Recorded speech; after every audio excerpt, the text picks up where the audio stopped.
Vitrola Stereo. American Top 40. Well, now on American Top 40, it's time for the first chart hit by a very popular young artist who dropped out of high school in New Jersey to become an actor. Got his father very uptight. So the kid promised he'd go back to school if he didn't make it as an actor within 1 year. Well, he got his first role in a summer stock production of Bye Bye Birdie. Then he moved to New York and worked in some TV commercials, studied dancing, and picked up some small roles in several off-Broadway plays. He got a featured part in the musical Grease, which led to more jobs, and guest shots on several TV shows. Finally, he was cast in a new TV series that became one of last season's big hits.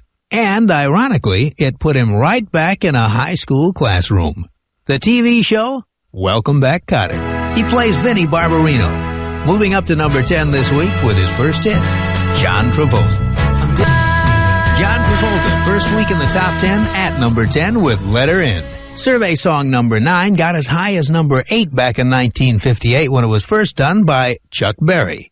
Here it is by the Beach Boys, Rock and Roll Music. Just let me hear some of if you wanna dance with me.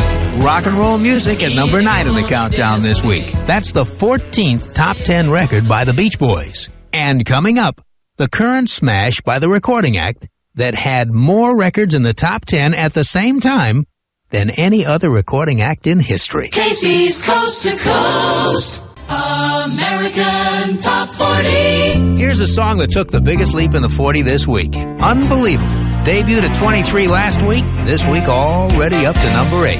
Elton John and Kiki D. Don't Go Breaking My Heart.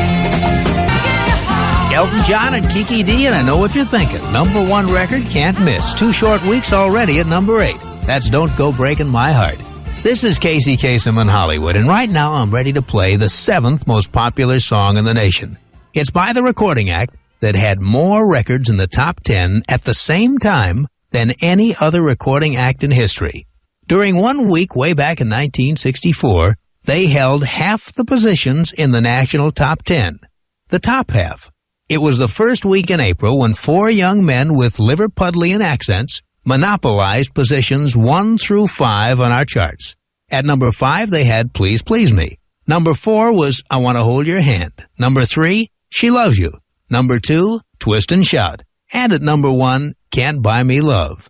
The group who set that incredible record? Who else but the Incredible Beatles? Well, this week, the latest top 10 hit by the group that broke up 6 years ago is up to number 7.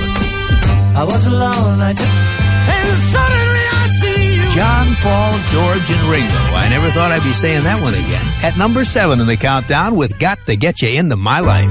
You know, American Top 40 is heard coast to coast and around the world every week on great radio stations like Radio 610, Port of Spain, Trinidad, WMFJ, Daytona Beach, Florida, and WBGC AM and FM, Washington, D.C.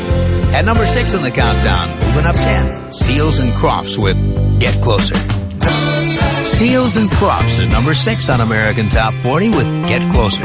Next week, if they move up any higher, it'll be the biggest record they've ever had. This is Casey in Hollywood, and now at number 5 in the countdown, a record that's been moving up steadily.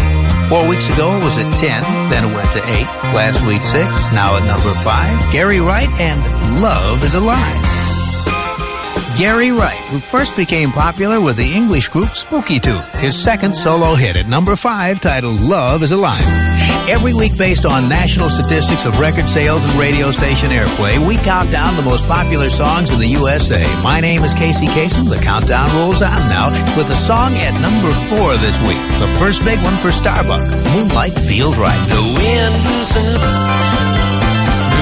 The group out of Atlanta who are Starbuck. Survey song number 4 is titled Moonlight Feels Right. Well, now before we hear the 3 most popular songs in the nation, let's see what's at the top of the other charts. The number 1 soul song this week, Blue Rose, and You'll Never Find Another Love Like Mine. Number 1 country, Teddy Bear by Red Sovine. And the number 1 best-selling album this week is Frampton Comes Alive, Peter Frampton. And now at number 3 for the 3rd consecutive week, here are the Brothers Johnson with I'll Be Good to You.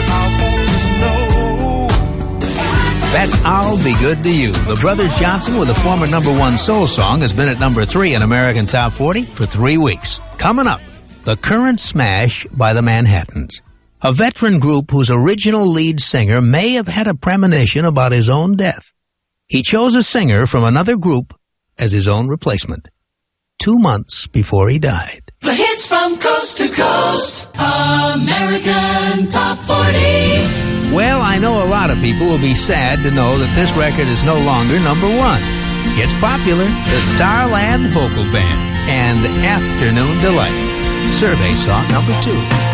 Gonna find The Starland Vocal Band, after a couple of weeks at number 1, they fall to number 2 with Afternoon Delight. Well, now it's time for the new number 1 song in the USA by a New York vocal group whose original lead singer may have had a premonition about his own death. The man was George Smith. Starting in 1964, he sang lead with the Manhattans for 6 years. Well, during that 6th year, the group was involved in a very tragic drama. While they were in New York getting ready to begin a tour of college campuses, George Smith took a bad fall down a flight of stairs.